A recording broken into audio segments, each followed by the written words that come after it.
Hello dear, आपका इस video के अंदर बहुत बहुत वेलकम है भाई। एक बड़ा सा टॉपिक इस वीडियो के थ्रू स्टार्ट करने वाले हैं। पहली वीडियो है ये प्लेन ज्योमेट्री की। तो प्लेन ज्योमेट्री जो है वो टॉपिक काफ़ी सताता है बच्चों को, काफ़ी डराता है। एक बार अच्छे से करने के बावजूद भी बच्चों के काफ़ी सारे डाउट रह जाते हैं। डाउट कैसे कि क्वेश्चन क्यों नहीं हो रहे, इसके अंदर मार्क्स क्यों नहीं आ रहे। तो एक बार प्लेन ज्योमेट्री के बारे में थोड़ी सी बात कर लेते हैं, फिर हम इसको स्टार्ट करेंगे। ये ज़रूरी है ये टॉपिक, ठीक है। प्लेन ज्योमेट्री बाकी टॉपिक से ज्योमेट्री खासकर, और ज्योमेट्री में प्लेन ज्योमेट्री, तीन चीज़ें होती हैं ज्योमेट्री के अंदर, मैं आपको बताऊं। वैसे तो जो ट्रिग्नोमेट्री है वो भी ज्योमेट्री का ही पार्ट है। मैं वाइट स्क्रीन क्यों लेकर आया हूँ, ताकि कुछ चीज़ें रंगीन अच्छी लगे, इसलिए। ठीक है, देखो ये है जियोमेट्री। ज्योमेट्री का पार्ट है प्लेन ज्योमेट्री, और एक है मेंसुरेशन 2D। मेंसुरेशन का मतलब होता है मेजरमेंट, तो 2D फिगर्स की मेजरमेंट, जिसमें एरिया और पेरीमीटर आएगा। मेंसुरेशन 3D, जिसमें वॉल्यूम भी आ जाएगा। तो ये बेसिकली ज्योमेट्री का पार्ट स्टूडेंट मानते हैं, बट ये ज्योमेट्री का पार्ट है। ट्रिग्नोमेट्री भी ज्योमेट्री का ही पार्ट है। हाइट एंड डिस्टेंस भी ज्योमेट्री का ही पार्ट है इन ए वे। और कोऑर्डिनेट ज्योमेट्री तो नाम से ही ज्योमेट्री लग रहा है, कोऑर्डिनेट ज्योमेट्री। तो ये सारे ज्योमेट्री के पार्ट हैं, ठीक है। आप लोगों को जो तंग करता है वो ये वाला पोर्शन तंग करता है। मेंसुरेशन 3D जो है वो तो फिर भी, मतलब इन दो पोर्शन में आपको क्या तंग करता है सबसे ज़्यादा? इस पोर्शन में एक तो आपको तंग करता है कि भाई थ्योरम्स, या फिर आप ये बोल सकते हो रिजल्ट्स, कि काफ़ी सारे रिजल्ट्स हैं सर, कौन कौन से रटें कौन कौन से छोड़ें। तो ये तो मेरे ऊपर टेंशन आप छोड़ सकते हो। कौन कौन से थ्योरम पढ़ने हैं, कौन कौन से थ्योरम नहीं पढ़ने हैं, सब मैं आपको बताता हूँ, हमेशा की तरह इसमें ही बताऊंगा, ठीक है। इसके बाद एक मेजर प्रॉब्लम इन दोनों टॉपिक के अंदर क्या आती है कि क्वेश्चन को कैसे स्टार्ट करें।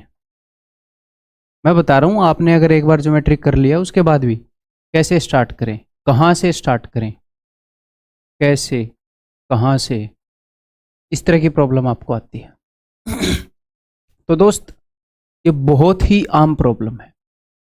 जैसे मैंने आपको अरिथमेटिक के अंदर ये बताया कि जो कंपाउंड इंटरेस्ट है एक ऐसा टॉपिक है कि लीक से थोड़ा सा हटकर टॉपिक है।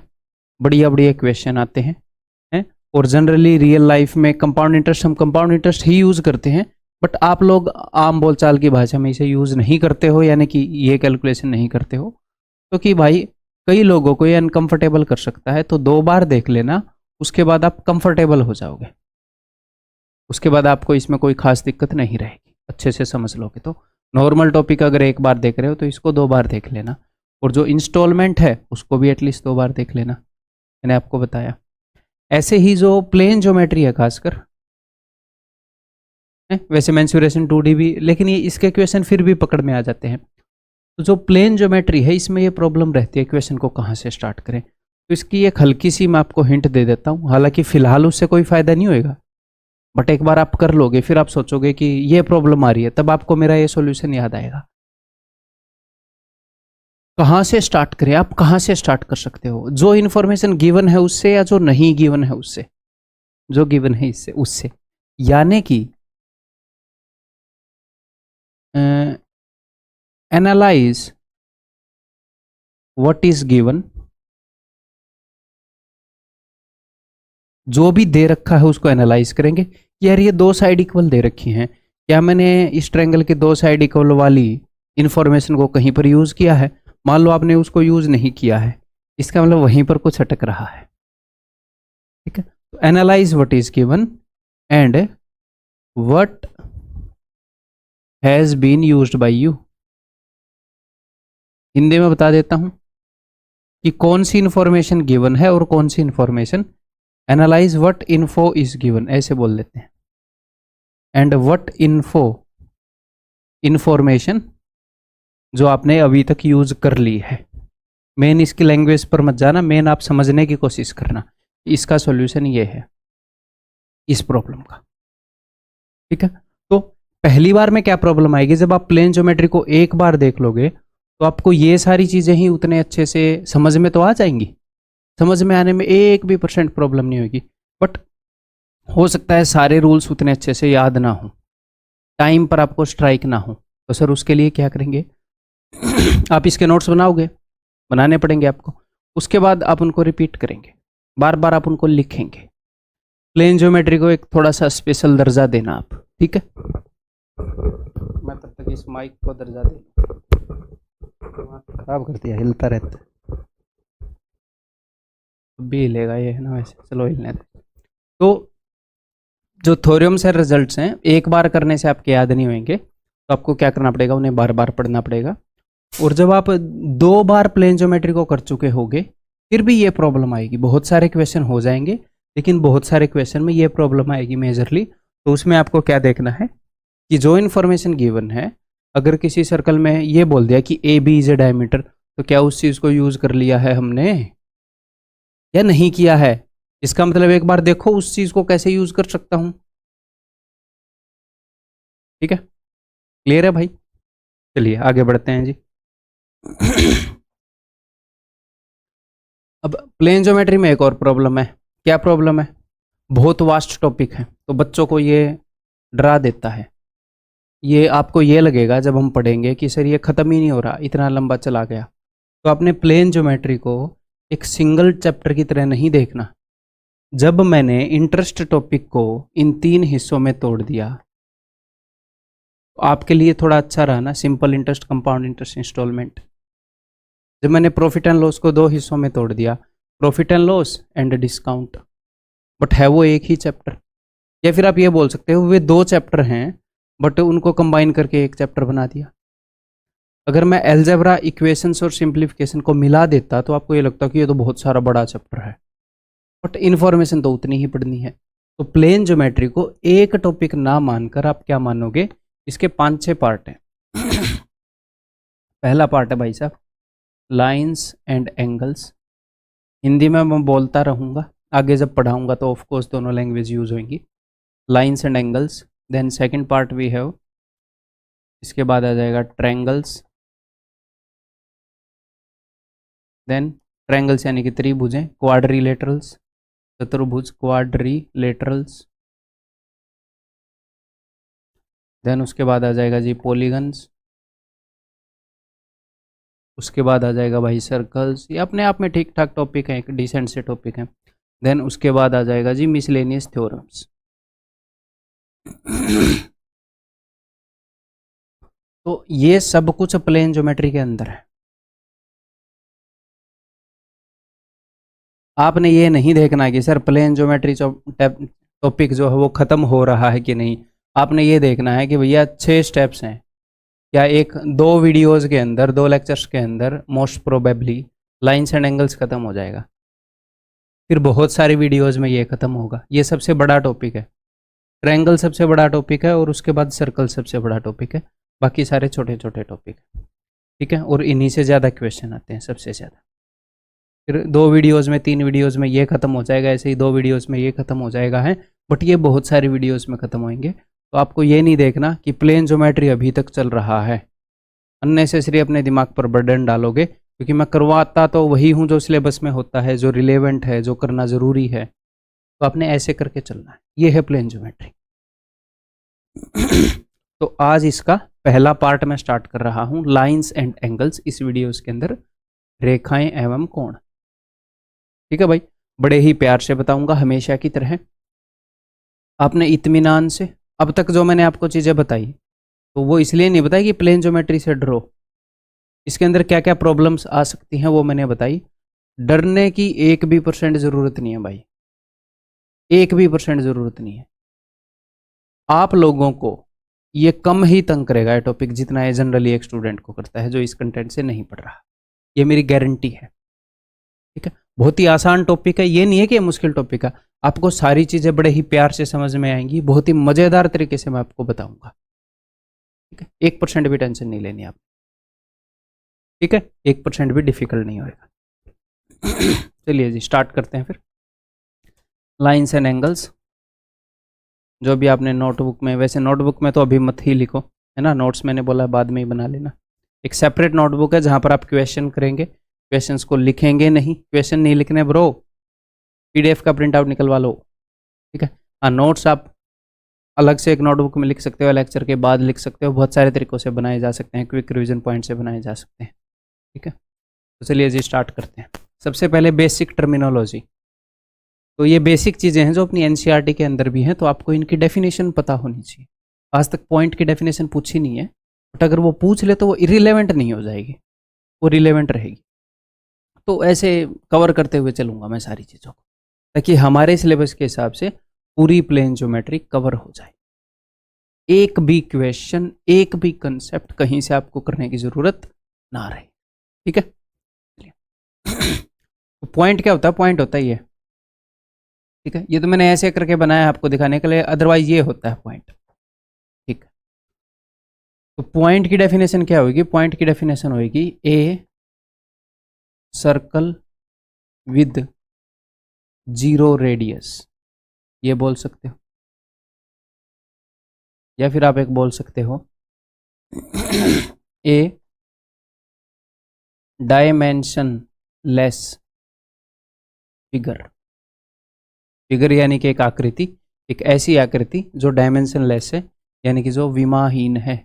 आपको अगर मैं कोई वर्ड हिंदी में ना बता पाऊँ यहाँ पर, तो अपने जो हैंड रिटन नोट्स मैंने दे रखे हैं उनके अंदर मिल जाएगा, और उनके अंदर ये सारी चीज़ें रिवीजन के लिए आपको मिल जाएंगी, ठीक है। जैसे आप एक सर्कल बनाते हो प्रकार से, यहाँ पर ऐसे प्रकार रख दिया और ऐसे बनाते हो, ऐसे है, ऐसे करके, तो इसका रेडियस होता है कुछ कि भाई 3 सेंटीमीटर इसका रेडियस है। ऐसे ये circle with zero radius, zero radius यानी कि रेडियस है ही नहीं, तो ये पॉइंट। अब जीरो डायमेंशन का क्या मतलब है? ए डायमेंशन लेस, जिसकी डायमेंशन ही नहीं है, या फिर जीरो डायमेंशनल फिगर है ये। फिर ये डायमेंशन क्या होती है बताता हूँ, आप देखो। सबसे पहले डायमेंशन को समझते हैं। हमारे पास मान लो एक लाइन है, और ये मेरे पास एक कागज का टुकड़ा है, ठीक है, और ये एक रूम है जिसके अंदर मैं खड़ा हूं।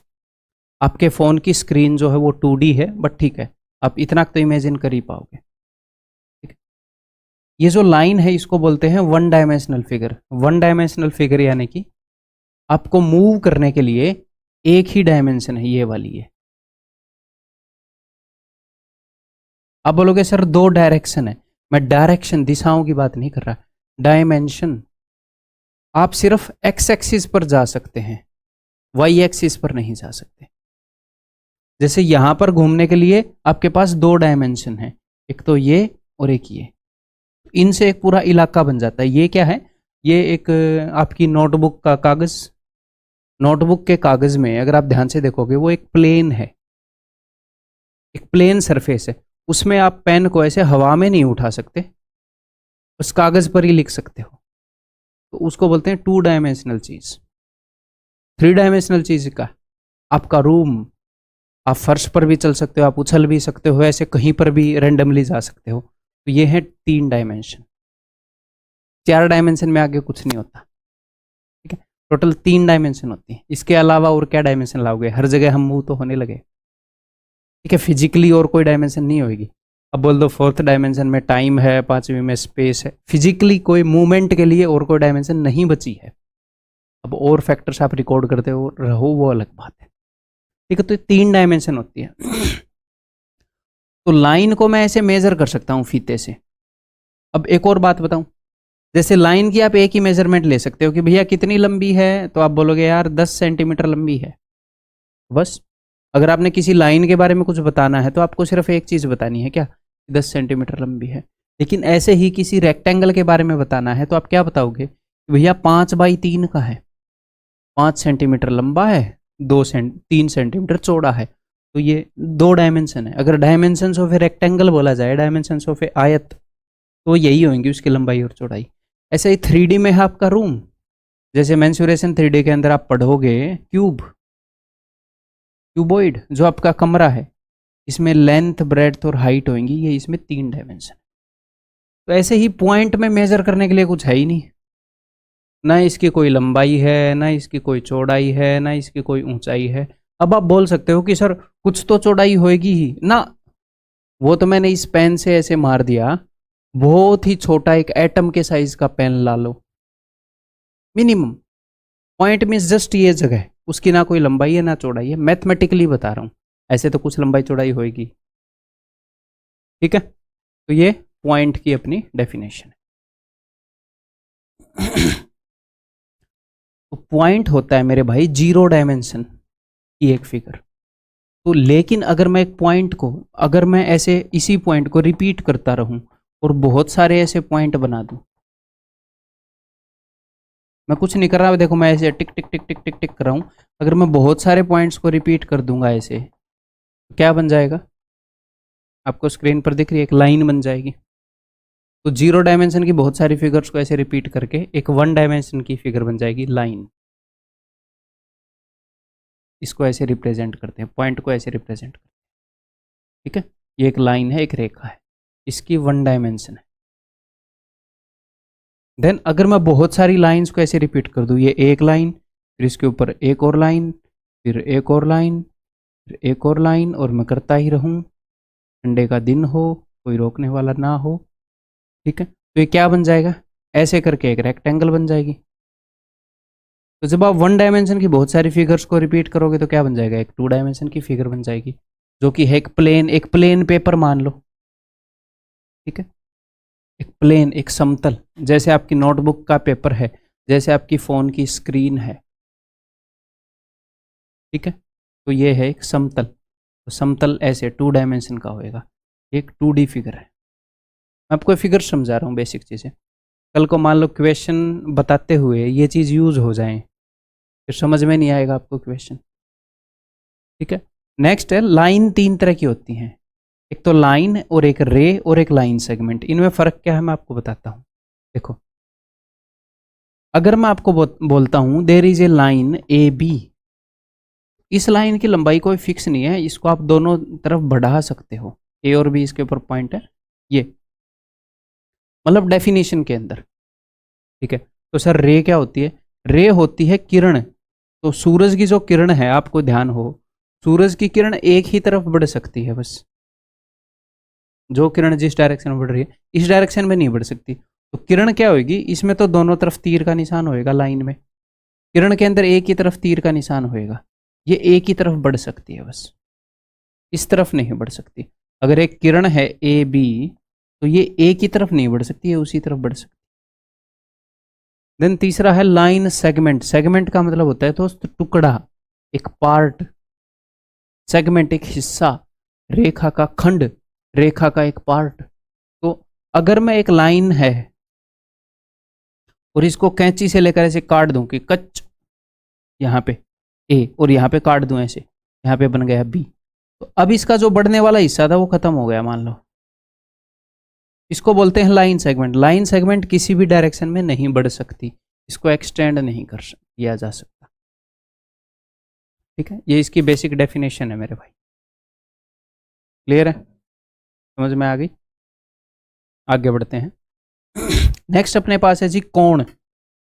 कोण कैसे बनता है, कोण बनता है, देखो कोण 2 लाइनों से नहीं बनता, कोण 2 रेज से बनता है, 2 किरणों से बनता है। कोण ऐसा होता है, ऐसा ऐसा। ऐसे तो आपने कोण को नहीं देखा होगा ना, इधर भी ऐसे है, इधर भी ऐसे है, इधर भी ऐसे है, इधर इतना गंदा बन गया, ऐसे भी नहीं देखा होगा। बनाने को हम बना सकते हैं, बट मैथमेटिकली ऐसे आप नहीं देखोगे। तो कोण बनता है मेरे भाई 2 किरणों से, 2 रेज से। तो अगर कल को वो पूछे तो आप बताने के लायक होने चाहिए। एनसीईआरटी में है तो अपने सिलेबस में ये है। ठीक है, आगे बढ़ जाऊं।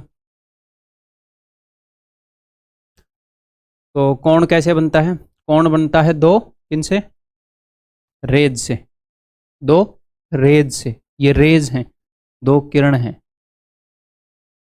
लेज से नहीं, कहीं लेज याद आ जाए और अब खाने निकल जाओ। फास्ट फूड कंज्यूम मत क्या करो, कम किया करो। चलो आगे बढ़ते हैं। Next is types of angles, कोणों के प्रकार।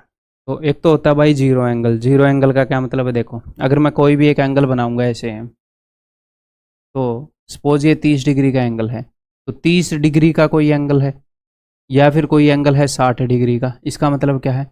इसका सिंपल ये मतलब है कि भैया इस एंगल का मुंह कितना खुला हुआ है। डिग्री जैसे किलोमीटर जो है वो डिस्टेंस को नापने का एक यूनिट है कि कितनी दूर गया, इसको कैसे नापेंगे? कोई यूनिट तो बनानी पड़ेगी, किलोमीटर बना दी, मीटर बना दी। ऐसे ही इस एंगल का मुंह कितना खुला हुआ है, तो उसको मापने के लिए क्या बना दिया हमने? डिग्री बना दिया मापने के लिए। फिलहाल के लिए इतना मान लो, ठीक है। तो इसका मुंह कुछ खुला हुआ है, इसका मुंह कुछ खुला हुआ है। अगर किसी एंगल का मुंह खुला हुआ ही ना हो, ऐसे ये बन गया और ऐसे ये बन गया, ऐसे इसका मुंह ही नहीं खुला हुआ है, जो दोनों रेज हैं वो एक दूसरे के ऊपर हैं। ये ए है, ये ओ है, ये बी है। एंगल ए ओ बी कैसा एंगल है? शून्य कोण है, जीरो एंगल है। ठीक है मेरे भाई, ठीक है। तो मैं यहाँ पर आपको बताते हुए चलूंगा सब कुछ। तो अगर आपके एंगल जो है वो ऐसे होके इसी के ऊपर ऐसे आ जाए तो इसको बोलेंगे जीरो एंगल, ठीक है। लेकिन नेक्स्ट इज एक्यूट एंगल। तो अगर आपका एंगल का बेस तो यहाँ पर हो और उसके बाद देखो यहाँ पर हो गया जीरो एंगल, यहाँ पर बनेगा 90 डिग्री का एंगल, यहाँ पर बनेगा 180 डिग्री का एंगल। अगर आपके मन में ये भी आ रहा है कि सर यहाँ पर 90 का ही क्यों बना, 100 का क्यों नहीं बना? क्योंकि सारे मैथमेटिशियंस को किसी न किसी एक बात पर एग्री करना था, तो ये उनको ज़्यादा सेंसिबल बना। इसके पीछे कोई बहुत ज़्यादा ऐसी साइंटिफिक वो नहीं है वजह कि 90 डिग्री क्यों होते हैं। वो इसको 100 भी मान सकते थे, पूरे को 400 डिग्री भी मान सकते थे, बट 360 एक ऐसा नंबर है कि 1 से लेकर 10 तक मैक्सिमम संख्याओं से डिवाइड होता है, 7 से नहीं होता वैसे ना। एक ऐसा नंबर मानना जरूरी था जो कैलकुलेशंस को आसान कर। तो इन्होंने पूरे सर्कल में 360 डिग्री मान लिया मैथमेटिशियंस ने। ऑल ओवर द वर्ल्ड ये एग्रीमेंट बन गई है, ये ज़्यादा इजी मेथड बन गया, ठीक है। ओके, अदरवाइज पूरे सर्कल के अंदर 100 मानने जाते हैं। एक और चीज़ होता है, एक और मेजर होता है, पूरे सर्कल को 100 हिस्सों में मानते हैं, बट उसको कोई यूज़ ही नहीं करता क्योंकि वो उतना ईजी है ही नहीं, ठीक है। तो ये 90 डिग्री का होगा। अगर कोई एंगल ऐसे बनेगा कि ऐसे करके और ऐसे, तो वो 90 डिग्री का एंगल बनेगा। तो 0 डिग्री वाले एंगल का मैंने आपको नाम बता दिया। तो 0 से 90 डिग्री के बीच में अगर कोई भी एंगल बनेगा ऐसे 10 डिग्री का, 20 डिग्री का, 30 डिग्री का, तो वो एंगल कैसा बनेगा? वो होएगा जी एक्यूट एंगल। यानी कि एक्यूट एंगल क्या है? 0 is less than theta is less than 90। ये एंगल जो है 0 से तो बड़ा है क्योंकि 0 के बराबर हुआ तो जीरो एंगल, और 90 से छोटा है क्योंकि 90 के बराबर हुआ तो राइट एंगल। समकोण बोलते हैं उसको, हिंदी में एक्यूट एंगल को बोलते हैं न्यून कोण, ठीक है भाई। तो समकोण क्या होएगा? जो एंगल 90 डिग्री के इक्वल है, ये वाला।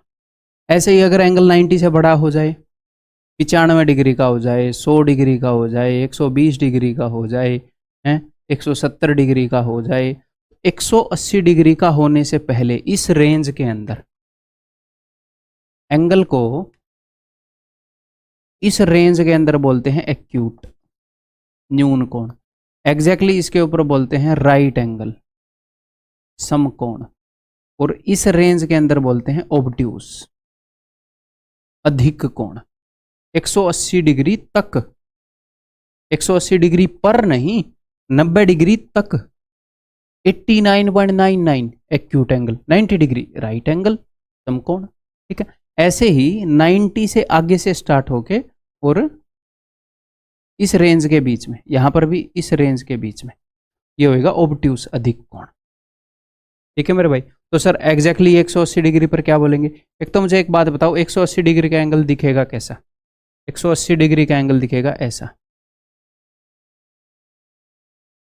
सीधा स्ट्रेट, ठीक है। तो इसको हम क्या बोलेंगे? स्ट्रेट एंगल, ठीक है। स्ट्रेट एंगल हिंदी में बोलेंगे सरल कोण, रिजु कोण, ठीक है। तो ये वाला अपना कोण है 90 degree is less than theta is less than 180। यहाँ पर जो अपना कोण है उसको मैं थीटा से रिप्रेजेंट कर रहा हूँ, ठीक है। तो जो कोण है वो 90 से तो बड़ा है और 180 से छोटा है, और ये वाला अपना कोण 180 डिग्री के बराबर है, ठीक है। ये सब कुछ डिग्रीज में है, मैं बार बार कहीं पर डिग्री ना लिखूँ तो कोई दिक्कत नहीं है ना। नेक्स्ट, अगर हमारा एंगल सर 180 से 270 के बीच में हो, तो चाहे 180 से 270 के बीच में हो या 270 के बराबर हो, है वो, या फिर यहाँ तक हो, उन सभी का हमने एक नाम दे दिया। 180 से बड़े एंगल्स का 360 तक हमने इस पूरी रेंज का एक नाम दे दिया, उसका नाम हमने दे दिया रिफ्लेक्स एंगल, हिंदी में वृहत कोण, या फिर आप इसको ऐसे याद कर सकते हो बरीहत, बाहर वाला कोण। कैसे सर? देखो, अगर मैंने आपको एक एंगल बनाकर दिया कि ये वाला एंगल है, तो बताओ ये कितने डिग्री का है, बताओ। तो आप दो चीजें मेजर कर सकते हो। देखो, मान लो ये 60 डिग्री का है, बट ये इधर से कितने डिग्री का है? ये जो पूरा एंगल होता है ना, पूरा एंगल 360 डिग्री का होता है, मैंने आपको बताया। तो अगर ऐसे पूरा एंगल बन जाए तो उसको बोलते हैं कंप्लीट एंगल, यानी कि पूर्ण कोण। तो पूर्ण कोण कैसा दिखेगा? तो पूर्ण कोण बताता हूं कैसा दिखेगा। तो अगर ये 60 डिग्री है तो इधर क्या होएगा? इधर होएगा 300 डिग्री। 360 minus 60, 300 degree. ठीक है। तो जब मैंने आपको ये पूछा कि मुझे एक बात बताओ, ये एंगल कितना चौड़ा है, तो आपने ये नहीं बोलना चाहिए ना कि ये, हो सकता है मैं इस वाले की बात कर रहा हूँ, हो सकता है मैं इस वाले की बात कर रहा हूँ, तो ये तो कन्फ्यूजन हो जाएगा। तो इसीलिए हम क्या करते हैं, हम ज्योमेट्री में ऐसे निशान लगाते हैं कि भाई मैं तो बाहर वाले की बात कर रहा हूँ। जिस भी एंगल को ऐसे रिप्रेजेंट करेगा एग्जामिनर डायग्राम में, तो वो ऐसे करेगा। हालांकि रिफ्लेक्स एंगल को यूज किया ही नहीं जाता ना के बराबर, बट डेफिनेशन पता होनी चाहिए। तो अगर ऐसे बाहर की तरफ लिखा हुआ है तो यानी कि इस बाहर वाले एंगल की बात हो रही है।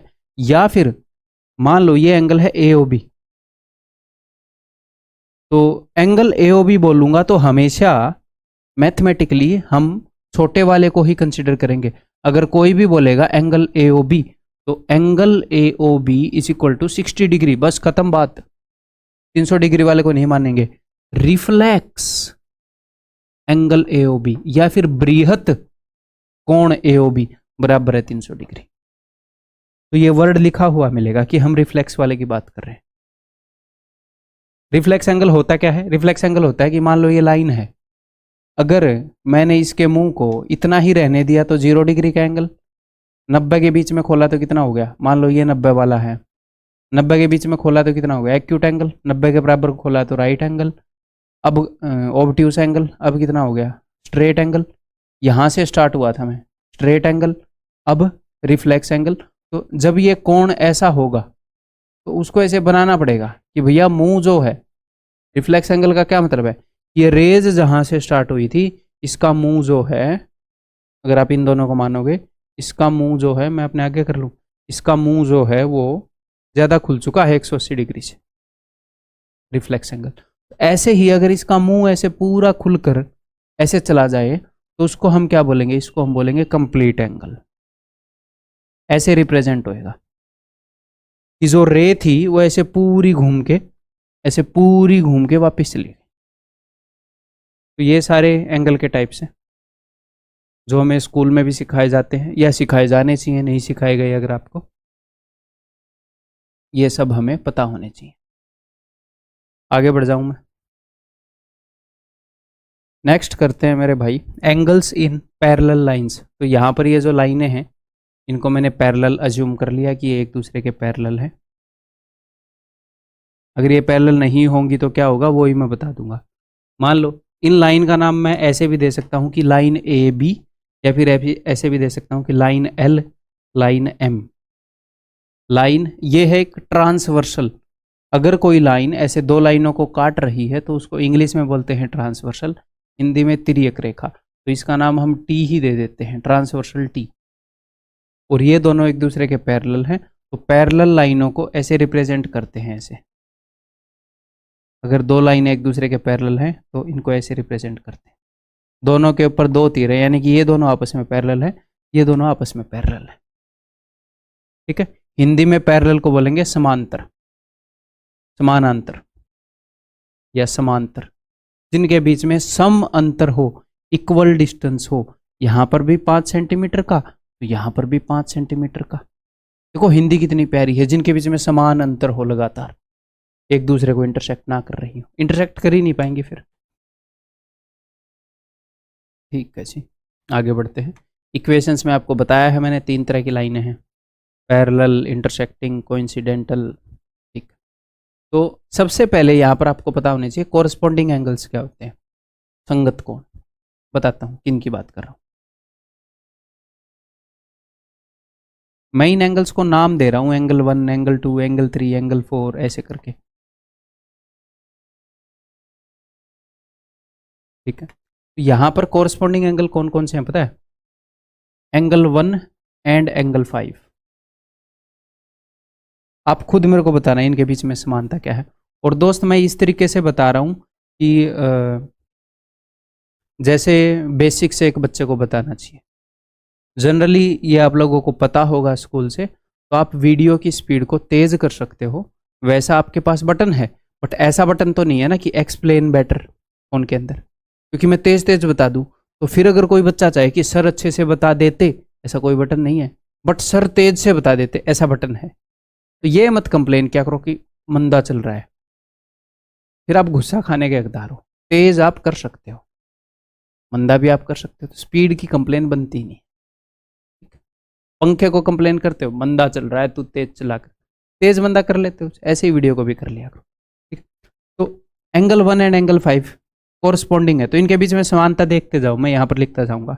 एंगल 2 एंड एंगल 6 कोरस्पॉन्डिंग है, एंगल 3 एंड एंगल 7 कोरस्पॉन्डिंग है, एंगल 4 एंड एंगल 8 कोरस्पॉन्डिंग है। ये मत बोलना कि इसमें 4 जोड़ के ये आ रहा है, इसमें 4 जोड़ के। रीजनिंग की क्लास नहीं चल रही है, मैथ की क्लास चल रही है। तो कोरस्पॉन्डिंग का मतलब है जो एक दूसरे से कोरस्पॉन्ड करते हो या फिर सेम संगति में हो, उनकी संगति सेम हो। सर कहना क्या चाह रहे हो? देखो एंगल 1 और एंगल 5, देखो इनको जरा, सेम जैसी सिचुएशन में है ना। एंगल 2 और 6 सेम सी सिचुएशन में है, 3 और 7 सेम सिचुएशन में है, 4 एंड 8 सेम सिचुएशन में है। कैसे हैं सर सेम सिचुएशन में? देखो 1 एंड 5 को देखते हैं, दोनों एंगल पैरेलल लाइन के ऊपर हैं। जी हाँ, दोनों एंगल ऊपर हैं। दोनों ट्रांसवर्सल के राइट साइड पे हैं। जी हाँ, दोनों पैरेलल लाइन के ऊपर हैं, दोनों ट्रांसवर्सल के राइट साइड। ऐसे ही एंगल 2 एंड 6 दोनों पैरेलल लाइन के ऊपर हैं। हाँ जी सर, और दोनों ट्रांसवर्सल के लेफ्ट साइड पे हैं। सेम सिचुएशन में तो हैं। एंगल 3 और 7 दोनों पैरेलल लाइंस के नीचे हैं, दोनों ट्रांसवर्सल के सेम साइड पे हैं। 4 और 8 दोनों पैरेलल लाइंस के नीचे हैं और दोनों ट्रांसवर्सल के सेम साइड पे। तो ये सारे जो एंगल होते हैं ना, जो कोरस्पॉन्डिंग एंगल होते हैं, ये सारे बराबर होते हैं। ठीक है, या फिर इसको और अच्छी तरीके से आपको बताऊं, if I tell you with more अच्छा तरीका, if lines are parallel then corresponding angles are equal and vice versa। कहना क्या चाह रहा हूं वो मैं आपको बता देता हूं। मैं ये कहना चाह रहा हूं कि अगर ये दोनों लाइनें पैरेलल हैं तो ही ये कोरस्पॉन्डिंग एंगल इक्वल होंगे। अगर ये दोनों लाइनें ऐसी हो गई तो ये इक्वल नहीं होंगे। आपको खुद भी लग रहा होगा सर ये इक्वल कैसे हो जाएंगे। अगर ये दोनों लाइनें ऐसी हो गई तो कोरस्पॉन्डिंग एंगल कैसे इक्वल हो जाएंगे? नहीं होंगे इक्वल।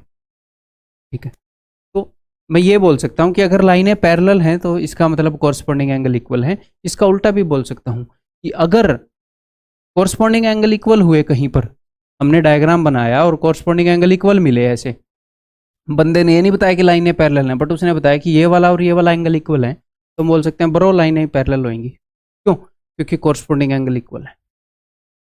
ठीक, क्लियर? आगे बढ़ जाऊँ? बहुत ही प्यार से पढ़ूंगा भाई मैं, देखो मैं इसी स्पीड से पढ़ना चाहता हूँ, सीधी बात बता देता हूँ, अपने अकॉर्डिंग देख लेना। मैं सबको साथ लेके चलना पड़ेगा। ठीक है, आप अपने अकॉर्डिंग स्पीड को आगे पीछे कर सकते हो। नेक्स्ट अपने पास है भैया ऑल्टरनेट एंगल्स। अब ऑल्टरनेट एंगल्स क्या होते हैं, एकांतर कोण क्या होते हैं, ये मैं आपको बताता हूँ। वही अपनी लाइनें आ गई, ठीक है, वही अपनी ट्रांसवर्सल आ गई। ऑल्टरनेट एंगल्स होते हैं जो ट्रांसवर्सल के ऑल्टरनेट साइड पर हों। ये दो तरह के होते हैं, एक तो इंटीरियर एंगल, एक exterior angle. Alternate interior angle, alternate exterior angle. तो पहले मैं आपको बताता हूँ इंटीरियर एंगल्स कौन कौन से होते हैं। नामकरण कर लेते हैं।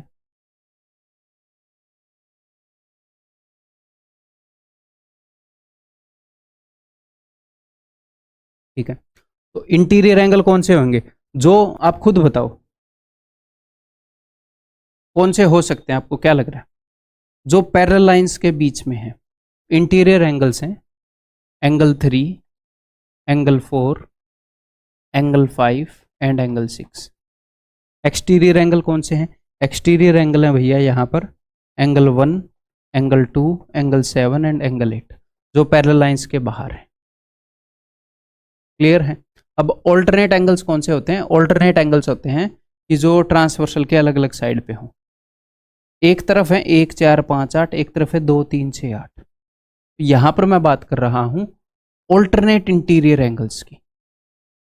ऑल्टरनेट इंटीरियर एंगल्स यानी कि जो ऑल्टरनेट भी हो और इंटीरियर भी हो। तो पहले तो मैं इंटीरियर एंगल को देखूंगा। इंटीरियर कौन कौन से हैं? 3 4 5 6। इनमें ऑल्टरनेट एंगल कौन से हैं? 4 और 6 ऑल्टरनेट है। इंटीरियर एंगल है ये 4 और 6 ऑल्टरनेट है, 3 और 5 ऑल्टरनेट है। तो यहां पर ऑल्टरनेट इंटीरियर एंगल्स कौन से होंगे? तो ये कौन से कौन है, हिंदी वालों को कैसे बताऊं? अंतः एकांतर कोण। ये कौन से होंगे यहां पर जो मैं बताऊंगा? ये बाह्य एकांतर कोण। ऑल्टरनेट इंटीरियर एंगल, अंदर वाले एंगल भी, ऑल्टरनेट साइड पे भी। Angle 4 and angle 6, angle 3 and angle 5।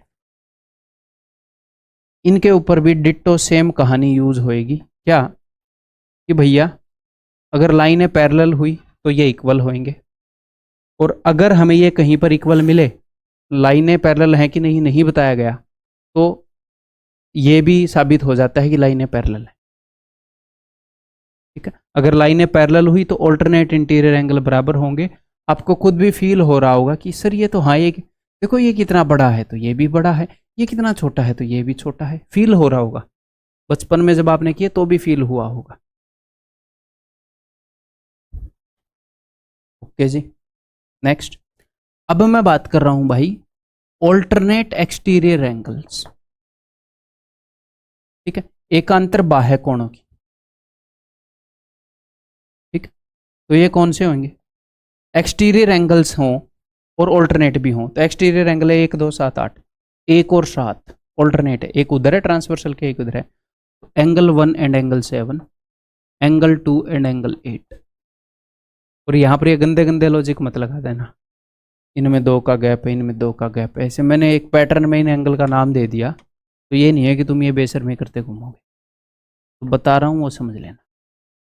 ठीक, क्लियर है भाई? समझ में आ गई? तो यानी कि अगर ये 120 डिग्री का होगा तो ये भी 120 डिग्री का होगा, और ये 120 डिग्री का होगा तो ये भी 120 डिग्री का होगा। क्यों सर? ये कॉरस्पॉन्डिंग एंगल है, angle 1 and 5 corresponding angle equal होते हैं, ऑल्टरनेट एक्सटीरियर एंगल इक्वल होते हैं। क्लियर है? आगे बढ़ जाऊँ। नेक्स्ट है भैया एंगल्स। तो इससे पहले मैंने क्या किया? ऑल्टरनेट एंगल्स, एक ट्रांसवर्सल के ऑल्टरनेट साइड पर एंगल्स। अब हम करेंगे ट्रांसवर्सल के सेम साइड पर एंगल्स। ठीक है, इसमें भी हम इंटीरियर और एक्सटीरियर करेंगे। तो यहां पर मैं बात कर रहा हूं भैया interior angles on the same side, है ना? ऊपर लिखा हुआ है exterior angles on the same side of transversal. ठीक है, तो कौन कौन से होंगे?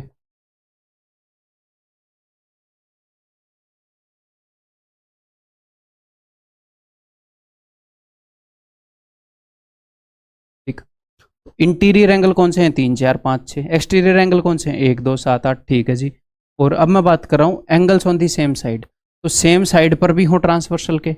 ओके सर, ये हैं 1 4 6 7 इस तरफ, और इंटीरियर हो, interior angle on the same side. अच्छा जी, तो 4 और 6 ऐसे एंगल है जो इंटीरियर हैं और सेम साइड पर हैं, एंगल 4 एंड 6।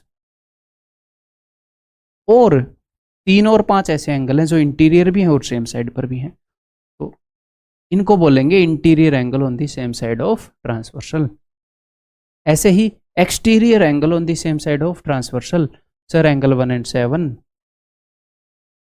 एक्सटीरियर एंगल है, सेम साइड पर हैं। सर इस तरफ भी हैं 2 और 8। ठीक है जी। तो सर इनकी क्या प्रॉपर्टी है, ये भी इक्वल होते हैं क्या? वैसे आप बताओ, आपको क्या लग रहा है, ये इक्वल दिख रहे हैं? इसकी शक्ल देखो, कितना मुंह फाड़ रखा मगरमच्छ जितना, और इसकी शक्ल देखो, है ना, है नहीं ना इक्वल? हाँ, ये इक्वल नहीं होते हैं। ठीक है भाई, ये इक्वल नहीं होते हैं। तो ये क्या होते हैं बताता हूँ, कुछ और टर्म्स जान लो। मान लो दो ऐसे एंगल हैं जिनका सम जो है वो 90 डिग्री है, तो उनको हम बोलते हैं कॉम्प्लीमेंट्री एंगल्स। मान लो एक एंगल है, कुछ भी मान लो, एंगल ए है 60 डिग्री का, एंगल बी है 30 डिग्री का, तो ये क्या है, ये कॉम्प्लीमेंट्री एंगल है। ठीक है, तो कॉम्प्लीमेंट्री एंगल यानी कि जिनका सम जो है इज इक्वल टू 90 डिग्री हो।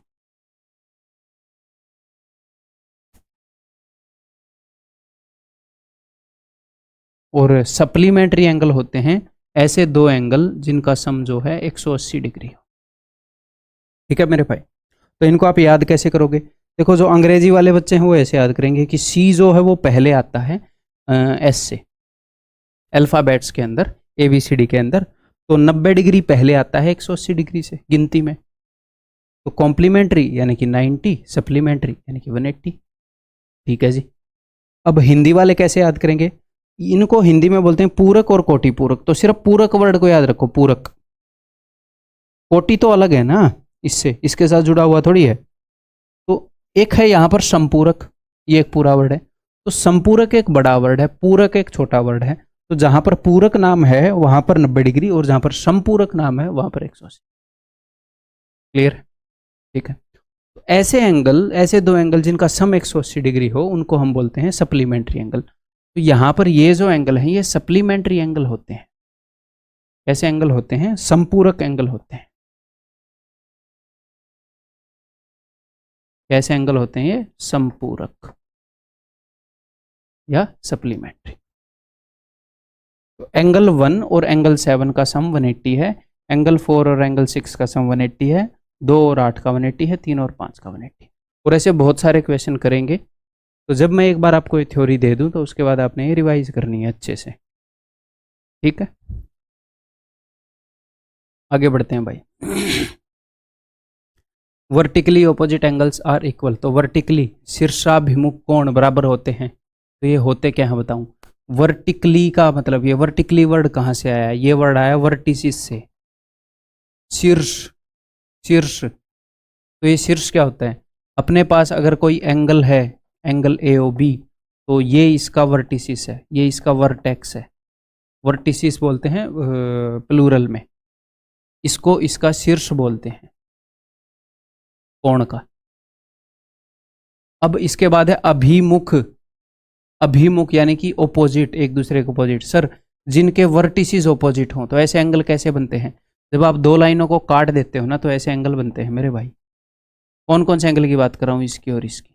देखो, एंगल ए ओ बी और सी ओ डी। सी ओ डी का वर्टेक्स ये रहा, ए ओ बी का वर्टेक्स ये रहा, एक दूसरे के ऐसे ओपोजिट चौंच मिलाकर खड़े हैं, तो ये दोनों बराबर होंगे। ऐसे ही एंगल ए ओ सी और बी ओ डी, इनके भी वर्टिसेस एक दूसरे के अपोजिट हैं, तो ये दोनों एंगल भी बराबर होंगे। दोनों के अंदर में दो डंडी मार दी, दो आर्क मार दिए, ये दोनों इक्वल हैं, ये दोनों इक्वल हैं। इनको वर्टिकली अपोजिट एंगल बोलते हैं, इनको भी वर्टिकली अपोजिट एंगल बोलते हैं। ठीक है मेरे भाई, क्लियर है? इसी चीज को यूज करें। देखो, एंगल 1 और एंगल 6 क्या है? कोरस्पॉन्डिंग एंगल है। आप बोलोगे जी हाँ, कोरस्पॉन्डिंग संगत कोण। हाँ जी। एंगल 6 और 8 क्या है? वर्टिकली अपोजिट एंगल है। ऐसे दो लाइन है। अब वर्टिकली ऑपोजिट ऐसे मत बना देना, ऐसे बना दिया, और ये लो भैया, ये वाला। भाई दो स्ट्रेट लाइन होनी चाहिए।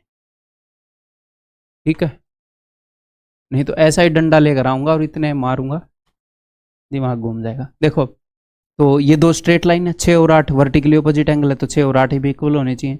एक और से इक्वल क्यों है? क्योंकि कॉरस्पॉन्डिंग एंगल है। 6 और 8 इक्वल क्यों है? क्योंकि वर्टिकली ऑपोजिट एंगल है। तो 6 इसके भी बराबर है, 6 इसके बराबर है, यानी कि ये दोनों भी इक्वल होंगे। तो एंगल 1 और 8 इक्वल होते हैं क्या? होते तो हैं, होते हैं भाई साहब। ये कौन से एंगल हैं?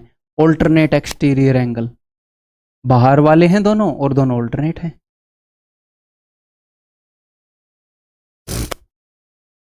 Next, sum of angles on a line is 180 degree. अगर अपने पास एक लाइन है इसके ऊपर आप कितने भी एंगल बना लो ऐसे, इन सब का सम क्या होएगा, इन सब का सम 180 डिग्री होएगा। मान लो ये ए डिग्री है, ये बी डिग्री, ये सी डिग्री, ये D degree, A plus B plus C plus D is equal to 180 degree. तो ये कॉमन सेंस की बात नहीं लग रही आपको? जो स्ट्रेट एंगल होता है वो 180 डिग्री का होता है। अब उसको कितने भी टुकड़ों में बांट लो। अब मैं आपको एक बात बोलूँ कि एक 1 किलो का केक है, इसके कितने भी टुकड़े कर लो 1 किलो ही रहेगा। तो सिंपल सी बात है, इसमें क्या नई बात है। तो एक स्ट्रेट लाइन के ऊपर 180 डिग्री का एंगल बनता है, तो कितने भी टुकड़ों में बांट लो 180 होएगा उनका, सिंपल है। ऐसे ही एक राइट एंगल है, उसके कितने भी टुकड़े कर लो 90 डिग्री होना है सबका सब। ओके, क्लियर है। एक और चीज, एक और वर्ड होता है लीनियर पेयर, यानी कि लाइन के ऊपर बना हुआ पेयर, रैखिक युग्म, रेखा के ऊपर बना हुआ युग्म। सर ये क्या होता है? ये होता है ये जब दो एंगल ऐसे बने हुए हों, दो एंगल ऐसे बने हुए हों एक लाइन के ऊपर ऐसे, तो इसको हम बोलते हैं लीनियर पेयर। इसकी खासियत क्या है कि इन दोनों का सम 180 डिग्री होगा। मान लो इसको मैं मान लूँ 50 डिग्री, तो ये हो गया 130 डिग्री, क्योंकि पूरा एंगल 180 का है। तो पहली बात, लीनियर पेयर में पेयर है, यानी कि दो एंगल्स होंगे। ये नहीं बोल सकते कि इन चारों एंगल का लीनियर पेयर बन रहा है। पेयर जोड़ा, जूतों का जोड़ा, यानी कि दो जूते, है ना। ये नहीं है 4 जूते, दुकान से बोलो 1 जोड़ी जूते लेने 10 उठा लाओ, है? जोड़ा यानी कि 2, पेयर मीन्स 2, ठीक है। और दूसरी बात, ऐसा नहीं है कि कोई भी एंगल जिनका सम 130 डिग्री है वो लीनियर, जिनका सम 180 डिग्री है वो लीनियर पेयर हो जाएगा।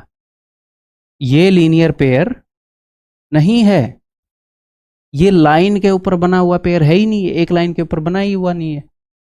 लीनियर पेयर की क्या खासियत होगी? लीनियर पेयर की खासियत होगी कि ये एक लाइन के ऊपर बने होंगे, है ना। इस एंगल की एक आर्म और इस एंगल की एक आर्म एक स्ट्रेट लाइन बनाएगी, एक सीधी रेखा बनाएगी, और बीच में एक कॉमन आर्म होएगी। अब सर ये आर्म क्या होती है? जो एंगल होता है ना, एंगल वो जब बनता है, इसको तो बोलते हैं वर्टेक्स, शीर्ष। इनको बोलते हैं उस एंगल की भुजा, उस एंगल की आर्म, ठीक है। तो लीनियर पेयर तब बनेगी, एक तो सीधी रेखा होगी और उसके ऊपर एक डंडा होएगा, कैसे भी हो जाए बस, ऐसे नहीं बनेगी, ठीक है मेरे भाई। आगे बढ़ जाऊं।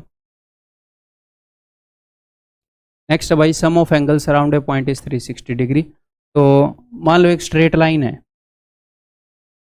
तो एक स्ट्रेट लाइन पर 180 डिग्री का बनता है कोण, तो इसके इधर भी 180 डिग्री का बनेगा कोण, तो पूरा कोण कितना हो जाएगा? 360 डिग्री का। तो यही कहना चाह रहे हैं कि एक पॉइंट के चारों तरफ जो एंगल बनेगा वो 360 डिग्री का बनेगा, ठीक है। Sum of angles around a point is 360, यानी कि मान लो कल को ऐसे मिल जाए आपको, इन सारे एंगल्स का जो सम है वो क्या होएगा? वो 360 डिग्री होएगा।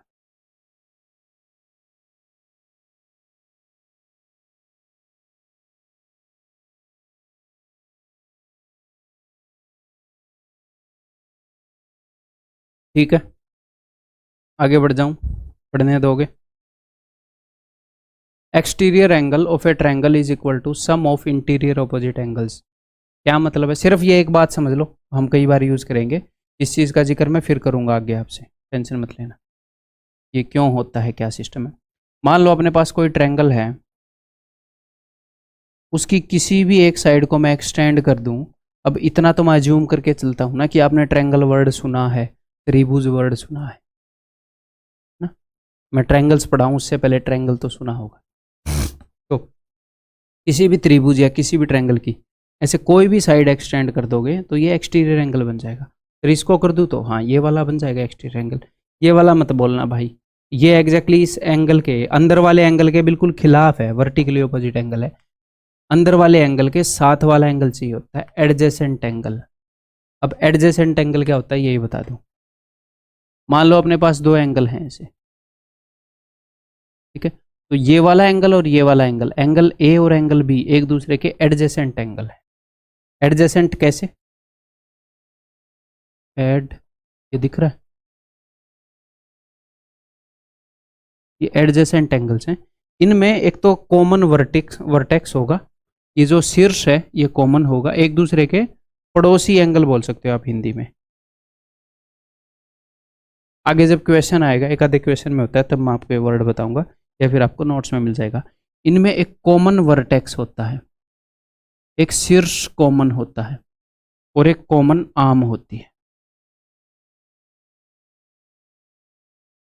ये दो एंगल है, इनमें ये आर्म कॉमन है दोनों की भुजा और ये वर्टेक्स कॉमन है। नहीं तो कई बार बच्चे ऐसे बनाने की कोशिश करते हैं, सर क्या एंगल ए और बी एडजेसेंट है क्या?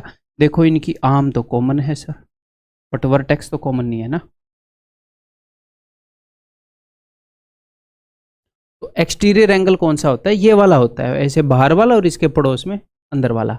ये बाहर वाला और इसके पड़ोस में ये वाला। तो ये भी एक्सटीरियर है, ये भी एक्सटीरियर है, ये एक्सटीरियर नहीं है। तो किसी भी लाइन को ऐसे एक्सटेंड कर लोगे, ऐसे एक्सटीरियर एंगल बन जाएगा। तो ये जो एक्सटीरियर एंगल है, ये इसके पास में ये इंटीरियर एंगल है। एक्सटीरियर बाहर वाला, इंटीरियर अंदर वाला। तो इसके पास में जो अंदर वाला एंगल है, इसके अलावा जो दो एंगल बच गए ना, उन दोनों के सम के बराबर होता है। मान लो ये ए डिग्री का है, ये बी डिग्री का है, तो ये होएगा ए प्लस बी डिग्री का। अगर ये 20 डिग्री का है, ये 30 डिग्री का है, तो 20 प्लस 30 ये 50 डिग्री का होगा। Exterior angle of a triangle is equal to sum of interior opposite angles, यानी कि इंटीरियर जो इसके ऑपोजिट जो दो एंगल बने हैं उनके सम के बराबर ये होगा। यानी कि अगर ये 30 डिग्री है और ये 70 डिग्री है, तो ये 30 प्लस 70 100 डिग्री होएगा। ठीक है, क्लियर है भाई? आगे बढ़ जाऊँ तो अभी हम कुछ क्वेश्चन करेंगे। तो अभी आपने क्या करना है, पुराना जो अपना जितना भी मैंने अब तक आपको थ्योरी बताई है, क्वेश्चंस पर आगे बढ़ने से पहले आपका फ़ायदा होएगा, उस सारी थ्योरी को एक बार रिवाइज कर लो, कहीं पर लिखी है तो। ठीक है, नहीं लिखी है तो वीडियो को बैक करके, मैं आपको एक काम करता हूँ, आपकी मदद कर देता हूँ। बैक करने में तो बहुत ज़्यादा टाइम लग जाएगा, मैं एक एक करके आपको सारी स्क्रीन दिखा देता हूँ। ये लो, मैं एक एक करके दिखाऊंगा, आप पॉज करके इनको पॉज कर लो।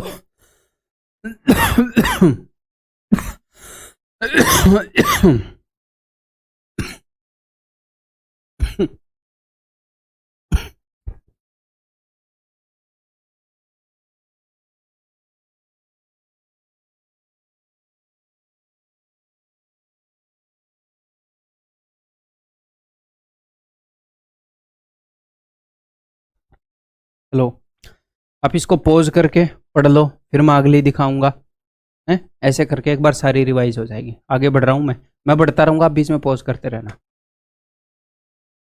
आगे बढ़ रहा हूँ भाई, आगे बढ़ रहा हूँ। थोड़ा सा हाँ, बड़ा तो एनफ दिख रहा है। आगे बढ़ रहा हूँ, अगेन आगे बढ़ रहा हूँ। Next, next, next.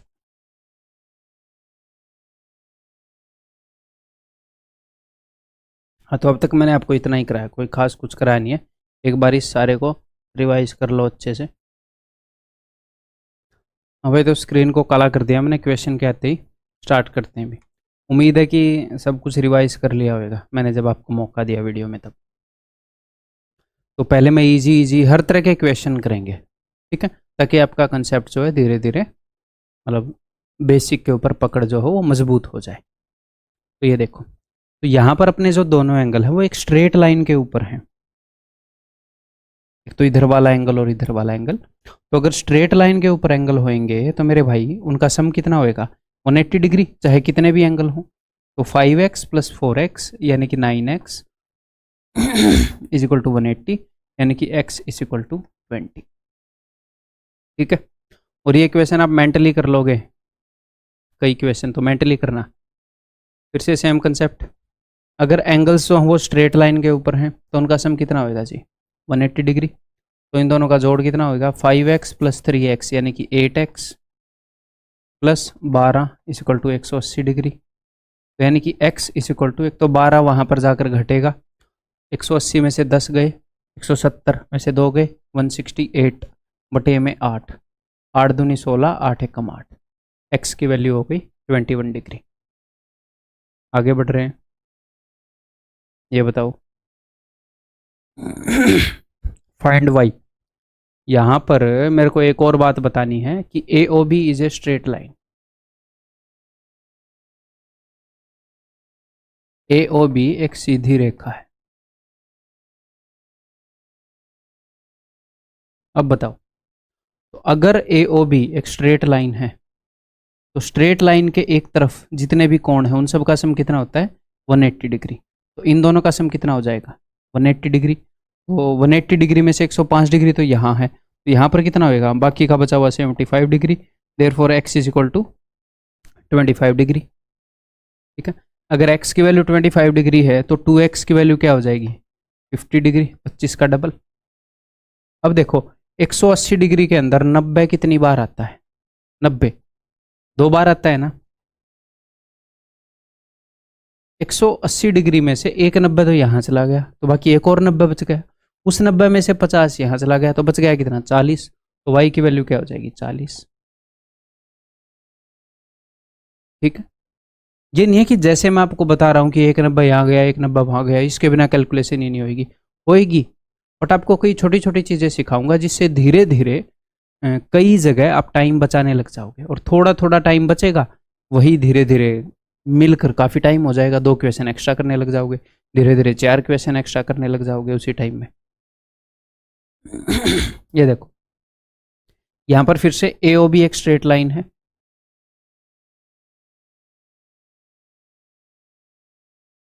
एक सीधी रेखा है। ठीक है, अगर A O be straight line है तो यानी कि स्ट्रेट लाइन के ऊपर जितने भी एंगल है उन सब का सम क्या होएगा? 180 डिग्री। तो कितने एंगल हैं भैया? 2 तो एक्स है, X plus Y plus Y, X plus X यानी कि 2x, वाई प्लस वाई यानी कि 2y, यानी कि 2x plus 2y is equal to 180 degree. अगर मैं इस 2 को काट दूँ, सब जगह से कॉमन लेके काट दूँ, x plus Y is equal to 90 degree. और यहाँ पर एग्जामिनर ने क्या पूछा? एंगल सी ओ डी, जो कि कितना होएगा?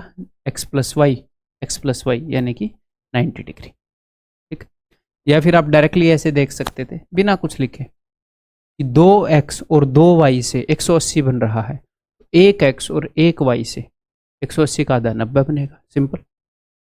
आगे बढ़ जाएं। बताओ, find x plus Y minus Z. देखते हैं भाई कैसे निकालेंगे। सारी वही चीज़ें यूज़ करोगे आप जो मैंने आपको बताई है। x plus Y minus Z निकालना है, तो x प्लस वाई का सम कितना होएगा? मैंने आपको क्या बताया है? करने को इसको कई तरीकों से कर सकते हो कि किसी भी ट्रायंगल में जो एक्सटीरियर एंगल है वो इंटीरियर 2 एंगल के सम के बराबर होता है, यानी कि इन दोनों का जो सम है वो इसके बराबर होगा। तो x प्लस वाई की वैल्यू 110 डिग्री होगी। ठीक है सर, तो x प्लस वाई हो गया 110 डिग्री। और अगर x प्लस वाई 110 डिग्री हो गया, यानी कि अब x प्लस वाई को हटा दो। अब यहाँ पर आप देखो, ये एक स्ट्रेट लाइन है, ये एक स्ट्रेट लाइन है, आप बोलोगे जी हाँ सर। और ये एक स्ट्रेट लाइन है, आप बोलोगे जी हाँ सर। एक ट्रांसवर्सल है मतलब। तो ये दोनों एंगल कौन से होते हैं? ये दोनों एंगल ट्रांसवर्सल के सेम साइड वाले एंगल है। Interior angle on the same side of transversal. इन दोनों का सम कितना हो गया? 180 डिग्री। तो 180 में से 110 यहाँ गया, तो इसकी वैल्यू कितनी हो जाएगी? 70 डिग्री। 110 माइनस 70 कितना हो जाएगा? 40। यहाँ पर करने को आप इनकी वैल्यू अलग अलग भी निकाल सकते थे। सर कैसे निकाल सकते थे? देखो, यहाँ पर z बन रहा है और ये दोनों पैरेलल है यहाँ पर। अब ये z बन रहा है और ये दोनों पैरेलल हैं, से मेरा मतलब क्या है कि 2 पैरेलल लाइन के बीच में अगर आप एक लाइन ऐसे मारते हो तो ये z बनता है ऐसे ऐसे ऐसे। ये आपको इंटीरियर ऑल्टरनेट इंटीरियर एंगल पहचानने में मदद करता है ये z। अदरवाइज आप ऐसे भी देख सकते हो कि 2 पैरेलल लाइन है, उनके बीच में ट्रांसवर्सल है, ये वाला एंगल और ये वाला एंगल इक्वल होंगे, तो अगर ये 60 डिग्री का है तो ये भी 60 डिग्री का होगा। क्लियर है? तो ये 60 डिग्री का है तो 110 में से 60 गए, ये 50 डिग्री का होएगा। ये 70 का आप निकाल सकते हो, या तो ऐसे निकाल लो, या फिर ये 60 है ये 50 है 110, तो फिर बाकी तीनों एंगल का सम 180 होएगा। 180 में से 110 गए 70, कैसे भी निकाल लो, कैसे भी आप यहाँ पर पहुँच ही जाओगे। आगे के जो क्वेश्चन है उनको करने के बहुत सारे तरीके होंगे, मैं उनमें से एक तरीका आपको बता दूंगा। ठीक है मेरे भाई, आगे बढ़ रहा हूँ मैं। ये बताओ, A B is parallel to C D, तो यानी कि A B is parallel to C D. ठीक है जी। फाइंड एक्स, एक्स बताना हमें। ये तो अगर ये वाला एंगल 70 डिग्री का है तो ये वाला एंगल भी 70 डिग्री का होएगा। आप बोलोगे जी हाँ सर, क्यों? क्योंकि ये दोनों पैरेलल लाइनें हैं और यहाँ पर एक ट्रांसवर्सल जा रही है, तो ये दोनों कोरस्पॉन्डिंग एंगल हो गए, संगत कोण। अब की बार पैरेलल लाइनें ऐसे लिटा दी मैंने, अगर इसी को थोड़ा सा ऐसे रोटेट कर दूं तब आप अच्छे से समझ जाओगे। ये कोरस्पॉन्डिंग एंगल है, संगत कोण है। ठीक है, ऐसे भी समझना चाहिए, ऐसे भी ये कोरस्पॉन्डिंग एंगल है। दिख रहे हैं ना सेम तरीके से। तो अगर ये 70 है तो ये भी 70 है। अब आप ये देखो ध्यान से, अगर इस गुलाबी गुलाबी को देखोगे तो ट्रायंगल डी एफ, यहाँ पर हम ले देते हैं ओ, ट्रायंगल डी एफ ओ में ये मैंने इसकी एक लाइन को एक्सटेंड कर दिया तो ये एक एक्सटीरियर एंगल बन गया ऐसे 70 डिग्री का। ये इन दोनों एंगल के सम के बराबर होएगा। तो अगर ये 20 डिग्री है तो ये कितने का हो जाएगा? ये 50 डिग्री का हो जाएगा, क्योंकि इन दोनों का सम 70 है। 70 में से 20 गए 50, ये 50 हो जाएगा। तो this is equal to 50 degree. ठीक है, आगे बढ़ जाऊं। A B is parallel to C D, A B is parallel to C D and EF is parallel to DQ, EF is parallel to DQ. Find X। चलिए जी, उन्हीं चीज़ों का use करेंगे जो पैरेलल लाइनें हैं, जो भी अब तक मैंने आपको बताया। X निकालना है तो ये पैरेलल लाइनें हैं, तो अगर मैं ये निकाल लूँ तो X इसी के बराबर है, क्योंकि ये एक स्ट्रेट लाइन है अपने पास और ये दो पैरेलल लाइनें हैं। ये कोरस्पॉन्डिंग एंगल है, संगत कोण है। ठीक है जी। और ये अगर 34 है तो ये भी 34 है, क्योंकि ये दोनों पैरेलल लाइनें हैं। ये 34 है तो ये भी 34 है, कोरस्पॉन्डिंग एंगल्स। ठीक है जी। तो एक स्ट्रेट लाइन के ऊपर ये तीन एंगल हो गए। इन तीनों का सम कितना होना चाहिए सर? 180 होना चाहिए। तो ठीक है, इन दोनों का सम कितना है? इन दोनों का सम है भैया, देखो 180 में से मुझे इन दोनों का सम घटाना है, तो 7 और 3 10, 100। 180 में से 100 तो मैंने ये भगा दिए, तो 180 में से 100 गए 80, 80। उस 80 में से 8 और 4 12, अगर मैं 12 घटा दूंगा तो 68। ठीक, तो ये 68 है, यानी कि ये भी 68 है। Corresponding angles. ये दो पैरेलल लाइनें हैं, ये ट्रांसवर्सल है, कोरस्पॉन्डिंग एंगल यानी कि संगत कोण। ठीक है, next. AB is parallel to DC, AB is parallel to DC। ठीक है जी। And DE is parallel to BF, DE is parallel to BF। Find X, तो हमें X बताना है। ठीक है, बताते हैं। अगर मुझे ये पूरा एंगल पता लग जाए, ये पूरा एंगल, तो ये पूरा एंगल इसके बराबर है, ऐसे है। देखो ये दोनों पैरेलल हैं, तो ये पूरा एंगल और ये पूरा एंगल बराबर है। ऑल्टरनेट इंटीरियर एंगल, ये पूरा एंगल। ठीक, तो इस पूरे एंगल में से ये 65 तो मुझे पता है, मुझे सिर्फ ये निकालना है। ये भी मुझे पता लग गया है। क्या है ये? देखो ये दोनों लाइनें पैरेलल हैं। जेड बन रहा है कि नहीं बन रहा? ये दोनों पैरेलल हैं। ये इसके बीच में से वो जा रही है, क्या बोलते हैं उसको, ट्रांसवर्सल। अगर मैं इनको एक्सटेंड कर दूंगा तो आपको सेम सिस्टम समझ में आ जाएगा। ये देखो ये सर यही है। अदरवाइज आपको जेड भी देखना आना चाहिए। जेड के अंदर अगर ये दोनों चीज़ें पैरेलल हो गई ना, यानी कि ये वाला और ये वाला इक्वल है। सिंपल बात। ऐसे देखने के लिए इनको एक्सटेंड करने की ज़रूरत नहीं होनी चाहिए भाई। तो यानी कि अगर ये 40 है तो ये भी 40 होएगा। ये 65 है, ये 40 है, तो 65 और 40 105, ये पूरा 105, तो ये भी 105। That's it. ठीक है, आगे बढ़ जाऊं। A B is parallel to C D. ठीक है भाई, ए बी सी डी के पैरेलल है। Then we have to find angle X. Angle X निकालना है। अब बताओ, अब कैसे निकालेंगे, बताया जाए। यहाँ पर आप दो काम कर सकते हो। आपको कंस्ट्रक्शन करनी पड़ेगी, इतनी मैं हिंट दे देता हूँ। एक तीसरी लाइन खींचनी पड़ेगी जो इन दोनों के पैरेलल हो। तो आप दो कंस्ट्रक्शन कर सकते हो। एक तो इस क्वेश्चन को आप कर सकते हो, यहाँ पर एक तीसरी लाइन बना दो जो ई से पास हो रही हो और इन दोनों के पैरेलल हो, या फिर इसी को एक्सटेंड कर दो। दोनों तरीके से बता देता हूँ। सपोज मैंने यहाँ पर एक लाइन खींच दी, तो अब ध्यान से देखो, ये वाली लाइन और ये वाली लाइन पैरेलल है और ये एक ट्रांसवर्सल है। आप बोलोगे जी हाँ सर, तो ये वाला एंगल और ये पूरा एंगल, इन दोनों का सम कितना होगा, 180 डिग्री। भैया इंटीरियर एंगल है, on the same side of transversal है। अंदर वाले एंगल, कौन से एंगल की मैं बात कर रहा हूँ, इन एंगल की बात कर रहा हूँ, ये वाले 180 डिग्री होएगा दोनों का सम। तो अगर ये 100 डिग्री है तो ये पूरा 80 डिग्री हो जाएगा। 80 में से इस 25 को घटा दो, तो मैं क्या करता हूँ, 8 में से 2 गए 6, तो आपका दिल करता होगा 65 लिख दूँ, क्योंकि 8 में से 2 गए 6। बट बेटा वो 5 एक्स्ट्रा भी है ना, 8 में से 2 गए, अगर 6 आया तो एक छोटा लिया करो, 6 से 5 55, तो ये 55 है। अब आप देखो, ये दोनों लाइनें भी तो एक दूसरे के पैरेलल है। हाँ जी सर, और इसमें भी वही कहानी है, ये ट्रांसवर्सल है, ये फिर से सेम वही एंगल हो गए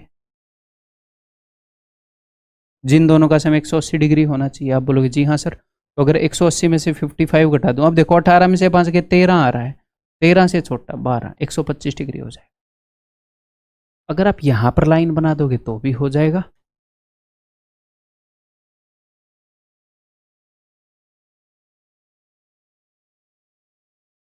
थोड़ा सा ऐसे मान लेते हैं, एक दूसरे के पैरेलल है। अगर आप इसको खींच देते तो भी हो जाता, इसी लाइन को एक्सटेंड कर देते। ये 110 डिग्री है, ये एक्स है, ये अपना 25 है, 54। अगर ये 110 है तो ये कितना हो जाएगा, ये भी 110 हो जाएगा। आप बोलोगे जी हाँ सर, तो हमने कुछ गलत वो कर दिया क्या यार, गलत घटा दिया क्या, देखते हैं। अच्छा ये 100 है, वही मैं सोच रहा यहाँ पर कैलकुलेशन आ नहीं रही है, गलत घटाया नहीं, गलत लिख लिया। ये 100 है, ये भी 100 हो जाएगा। कोरस्पोंडिंग एंगल, दोनों पैरेलल लाइन है, ये दोनों बराबर होते हैं। ठीक है, अब ये जो है ये एक एक्सटीरियर एंगल है ट्रायंगल का। अगर आप इस ट्रायंगल को देखोगे तो ये इन दोनों के सम के बराबर है, तो 100 + 25 125। ठीक है, तो एक उत्तर को करने के कई तरीके होते, एक क्वेश्चन को करने के कई तरीके होते हैं। कभी कभी ये होता है कि एक आधा मेथड सुपीरियर है, एक आधा इन्फीरियर है, और कभी कभी ये होता है कि कोई सा भी कर लो, कोई खास दिक्कत नहीं है। ठीक है ये बताओ, A B is parallel to C D is parallel to E F. A B parallel to C D parallel to E F. ठीक है भाई, and G H is parallel to K L, G H is parallel to K L. ठीक है बिरादर, find x. X की value निकाल ली है। एक्स ये पूरा है, ये पूरा। ठीक है, चलिए निकालते हैं भाई, जो चीज़ भी गिवन है। तो यहाँ पर भी मुझे लग रहा है मुझे एक्सटेंड करना पड़ेगा, कर देते हैं एक्सटेंड। इसी लाइन को मैंने बढ़ा दिया, इसी लाइन को। अब एक बात ध्यान से सुनिएगा कि ये जो है ये इसके पैरेलल है और ये इसी लाइन का हिस्सा है ये, तो ये जो है ये इसके पैरेलल ही है। ठीक है, सेम ही लाइन है। ये जो तीनों पैरेलल हैं उसमें मैंने एक तीर बना दी, इन पे दो दो बना दी ताकि आप कंफ्यूज ना हो। तो चलिए अब यूज़ करते हैं इसको। तो अगर ये 60 डिग्री है, मुझे यहाँ पर पहुँचना है, तो यहाँ पर पहुँचने के लिए अगर ये 25 है तो ये भी 25 है, इतना तो क्लियर है। Z बन रहा है ऑल्टरनेट इंटीरियर एंगल, अगर ये दोनों पैरेलल हैं तो। ठीक है सर, तो मुझे बस ये बचा हुआ हिस्सा और निकालना है। ये वाला हिस्सा तो मैंने निकाल लिया है। अब अगर ये 60 है तो ये क्या होएगा, ये 60 ही होएगा। कोरस्पॉन्डिंग एंगल, संगत कोण, ठीक है। अगर ये 60 है तो ये क्या हो जाएगा, ये हो जाएगा 120, ठीक है, क्योंकि angles on a straight line, इन दोनों का सम 180 डिग्री होएगा। ये एक स्ट्रेट लाइन है। अगर ये 120 है तो ये क्या हो जाएगा, ये भी 120। क्यों, कोरस्पॉन्डिंग एंगल, क्योंकि ये दोनों एक दूसरे के पैरेलल दिख नहीं रही बट ये हैं, ये दोनों एक दूसरे के पैरेलल ही हैं, ये दोनों संगत कोण बराबर होंगे। तो ये वाला हिस्सा है 120, ये वाला हिस्सा है 25, तो दोनों का सम हो गया आ जाएगा 145।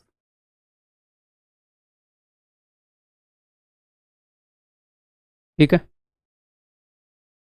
अगला करोगे, विल यू डू दी अगला क्वेश्चन और नोट, ये बताओ।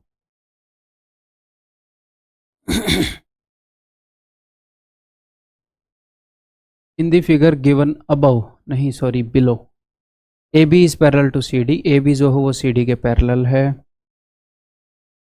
ठीक है भाई। D C E is equal to x, D C E x है, and A B E is y, A B E y है, then what is C E B, तो सी ई बी की value क्या होएगी, ठीक है। क्या करेंगे इसमें बताओ, क्या लग रहा है। मेरे ख्याल दो काम कर सकते हैं, एक तो इसको एक्सटेंड कर सकते हैं, तब भी शायद कुछ ना कुछ बन ही जाएगा भाई। ये इसी को, ये इसके पैरेलल होएगी, उसको मैं बाद में देखूंगा, इसको भी एक्सप्लोर कर लेंगे बाद में एक्सटेंड करके। एक मुझे ध्यान आ रहा है, ई के थ्रू मैं पैरेलल लाइन खींच दूँ जो कि इन दोनों के पैरेलल हो, ई के थ्रू एक लाइन खींच दूँ जो इन दोनों के, अगर आप एक लाइन खींच दोगे जो इसके पैरेलल है तो वो इसके भी पैरेलल ही होएगी। क्यों, क्योंकि ये दोनों एक दूसरे के पैरेलल हैं। अगर दो लाइनें एक दूसरे के पैरेलल हैं तो अगर कोई तीसरी लाइन इनमें से किसी एक के भी पैरेलल हुई तो वो उस दूसरे के भी पैरेलल हो जाएगी, ठीक। चलिए जी, तो अगर ये y है तो ये क्या हो जाएगा भाई, ये हो जाएगा 180 माइनस वाई, क्योंकि इन दोनों का सम 180 होना चाहिए, ठीक है। और यहाँ पर आप z देख पा रहे हो, ऐसे z करने को मैं ऐसे कर सकता हूँ कि अगर ये x है तो ये 180 माइनस एक्स है, तो this plus this is equal to 180 put कर दूंगा। या फिर मैं डायरेक्टली भी ऐसे बोल सकता हूँ कि भाई साहब ये एक z है ऐसे, तो यहाँ पर ये जो पूरा एंगल है और यहाँ पर पूरा एंगल है वो सेम होंगे, यानी कि x is equal to 180 minus Y plus में एंगल सी ई बी। और एक्चुअल में तो मैं आपको बोलूँगा ऐसे मत लिखना, आप ऐसे बोल सकते हो कि इन दोनों एंगल का जो सम है वो इसके बराबर है, मुझे ये वाला एंगल चाहिए, ये वाला एंगल यानी कि x माइनस में ये, यानी कि एंगल सी ई बी जो मुझे चाहिए वो होएगा x minus 180 minus minus Y plus Y, यानी कि x प्लस वाई माइनस 180। और 180 डिग्री को सर्कुलर मेजर में पाई लिखते हैं। ये हम ट्रिग्नोमेट्री में इसके ऊपर बेस्ड क्वेश्चन करेंगे, अभी के लिए इतना याद रख लो कि इसको, जैसे किलोमीटर में 1 किलोमीटर है तो सेंटीमीटर में क्या है, सेंटीमीटर में छोड़ो, मीटर में 1000 हो गई, सेम चीज़, सेम लंबाई किलोमीटर में 1 है तो मीटर में 1000 है। ऐसे ही डिग्री में 180 है तो सर्कुलर मेजर में, रेडियन मेजर में पाई है, ठीक, क्लियर। एक तो हम ऐसे कर सकते थे, दूसरा हम ये भी सोच रहे थे ना इसको भी एक्सटेंड कर सकते हैं, तो वैसे भी करके देखें, या फिर वो मैं आपको होमवर्क दे देता हूँ, इसको एक्सटेंड करके देखना, हो जाएगा, डेफिनेटली हो जाएगा। एक क्वेश्चन को करने के कई तरीके, ये बताओ अब, नाउ टेल मी दिस तरीका, इस क्वेश्चन को करने का तरीका।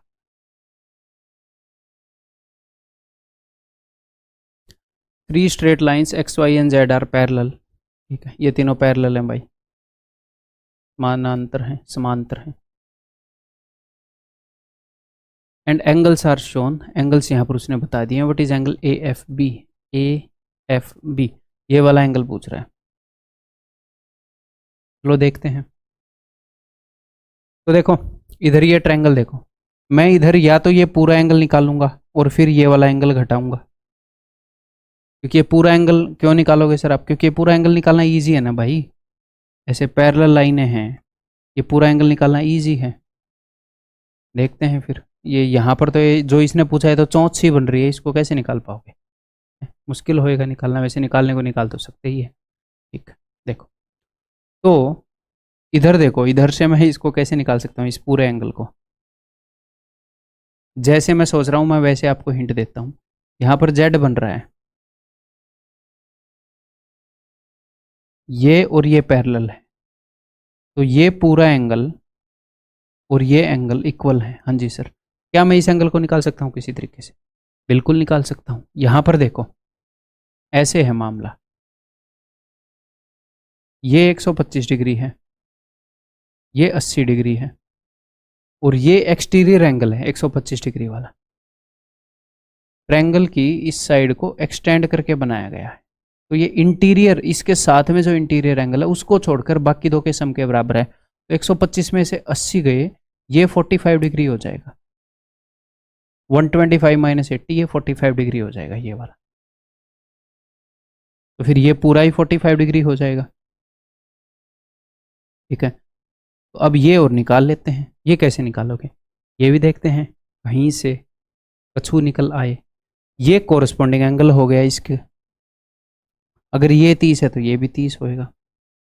कैसे? देखो, ये एक पैरेलल लाइन है, ये भी एक पैरेलल लाइन है, और ये ट्रांसवर्सल होगी, फिर एक रेखा होगी। दो पैरेलल लाइनें हैं ऐसे। ये अगर 30 होएगा तो ये भी 30 होएगा। तो ये पूरा 45 है, 30 ये है, 45 माइनस 30 ये हो जाएगा 15 degree. That is option B. ठीक है आगे बढ़ जाऊं।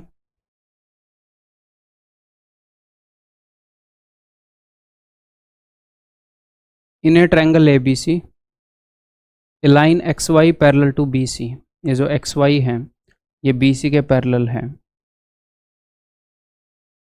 Intersect A B at X, A B को एक्स पर काटती है, ए सी को वाई पर काटती है।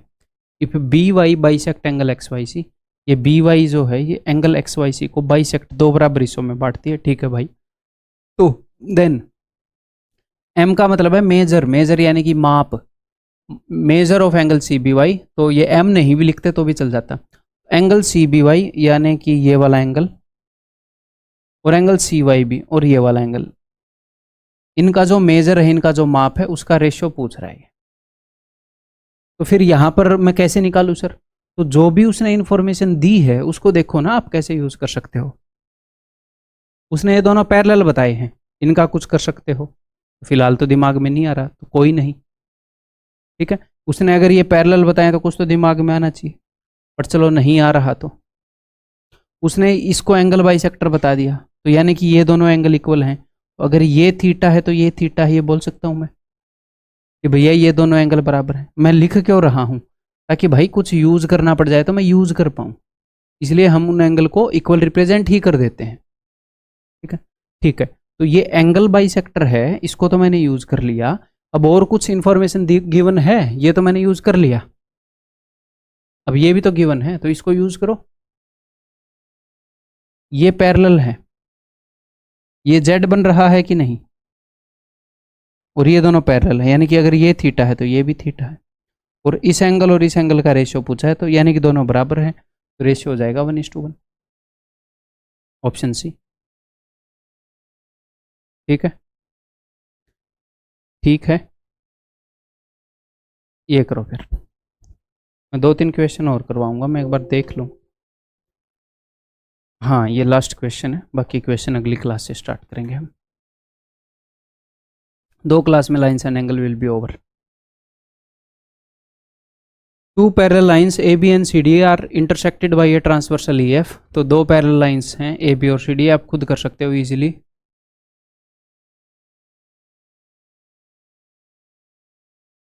Intersected by a transversal E F at M and N, ये एम है ये एन है। ये the lines M P and N P are bisector of interior angles B M N. एक तो एंगल है बी एम एन, हिंदी वाले हिंदी में पढ़ते रहना भैया, मेरी जीभ के ऐसे 2 हिस्से नहीं है सांप की तरह, एक हिस्से से इंग्लिश बोल दूँ, एक से हिंदी, और फिर आप समझ भी लो। ठीक है, कई बच्चे बोलते हैं नंबर्स को भी इंग्लिश में बोल दो, 55 को बोलते हो 55 बोल दो, कई बोलते हैं हिंदी में स्टेटमेंट पढ़ो। मैं एक बैलेंस करके चल रहा हूँ, मैं इस तरीके से बैलेंस करके चल रहा हूँ, जो मैं रियल लाइफ में बोलता हूँ ना, जो लैंग्वेज मैं रियल लाइफ में बोलता हूँ उसी लैंग्वेज में मैं अगर पढ़ाऊँगा तो मेरी बेस्ट टीचिंग स्किल्स निकल कर आएंगी। तो मैं रियल लाइफ में जो बोलता हूँ वो इंग्लिश और हिंदी का मिक्सचर है, और मैं नंबर्स को हिंदी में ही बोलता हूँ। तो मैंने उसको बीच में बदलने की भी कोशिश करी है कि मैं सब कुछ, बट उससे टीचिंग स्किल हैम्पर हो जाती हैं। तो प्लीज़ आप लोग अपने अकॉर्डिंग कर लिया करो एडजस्ट, ठीक है। Main what matters is teaching skill. आपको अगर चीज़ें जब तक समझ में आ रही है तो ओके, ठीक है।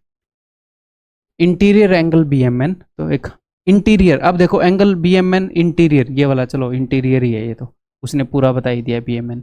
एंगल बी एम एन और डी एन एम, इनके एंगल का बाइसेक्टर है एम पी और एन पी, कैसे बनेगा? तो एक तो ये बाइसेक्टर है कि ये बाइसेक्टर है, उसने बोला एम पी और एन पी, तो यानी कि ये पी है, तो ये एंगल बाइसेक्टर है, यानी कि ये वाला एंगल और ये वाला एंगल इक्वल है, ये वाला एंगल और ये वाला एंगल इक्वल है।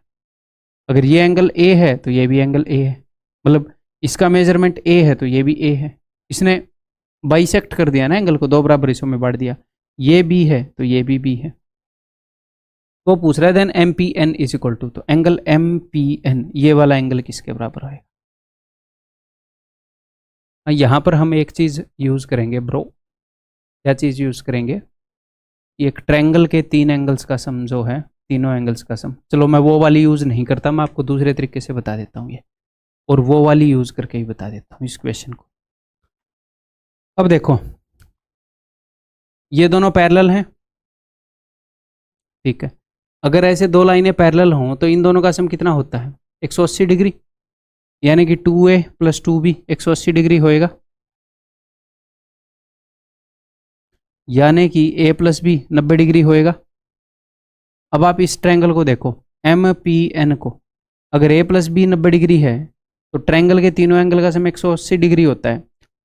180 में से 90 डिग्री यहाँ पे आ गया, तो बाकी का 90 बचा 90 डिग्री यहाँ पर होएगा, तो दैट इज ऑप्शन बी। आप ऐसे भी कर सकते हो, या फिर आप ऐसे भी कर सकते हो कि आप एक काम करो, यहाँ पर एक थर्ड लाइन ड्रॉ कर दो जो कि पैरेलल हो इन दोनों के। तो आप ये बोल सकते हो कि ये जो है, अगर ये ए है तो ये भी ए है, भैया जेड बन गया ना ऐसे, ऑल्टरनेट इंटीरियर एंगल, अंतः एकांतर कोण। अगर ये बी है यहाँ पर भी जेड बन गया, देखो अगर ये बी है तो ये भी बी है, और ए प्लस बी हम 90 डिग्री प्रूव कर चुके हैं। ऐसे भी कर सकते हो। इसी अंडरस्टैंडिंग पर अगली क्लास में क्वेश्चन स्टार्ट करूंगा, ठीक है, क्लियर है? अगली क्लास से ये अंडरस्टैंडिंग होगी, ये वाला जो एंगल है वो इन दोनों के सम के बराबर होता है। आप डायरेक्टली भी कर सकते थे, इतना सब करने की जरूरत भी नहीं थी। मैं अगली क्लास में मिलता हूँ भाई आपको। Bye bye, take care.